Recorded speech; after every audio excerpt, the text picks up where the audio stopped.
আসসালামু আলাইকুম। কেমন আছেন সবাই? আজকে শেয়ার করব কচুরলতি রান্না। প্রথমে সব মশলাগুলো ব্লেন্ডার করে নিয়েছি। এক এক করে সব মশলাগুলো দিয়ে দেব। হলুদ গুঁড়ো, লবণ,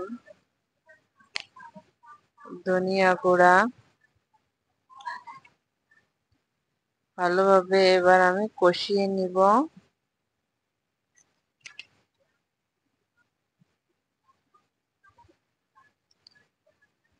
কষিয়ে নেওয়ার পর অল্প একটু পানি দেব মশলাটা কষানোর জন্য।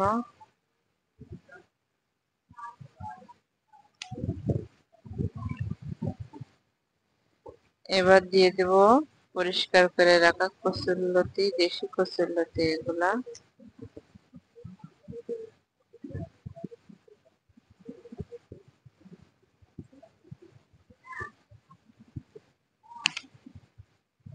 কচুরলতি গুলা আমি ভালোভাবে কষিয়ে নেব মশলার সঙ্গে।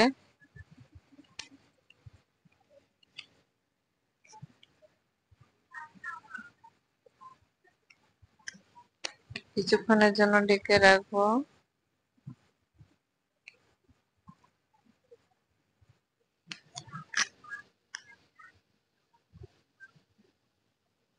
আমার কষানো হয়ে গেছে। এবার আমি পরিমাণ মতো পানি দিয়ে দেব সিদ্ধ হওয়ার জন্য।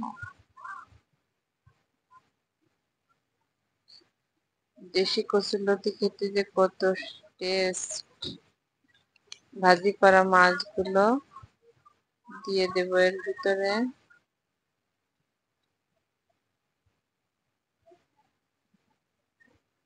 ঢেকে রেখে দেব 20 মিনিটের জন্য। 20 মিনিট পর ফিরে এলাম।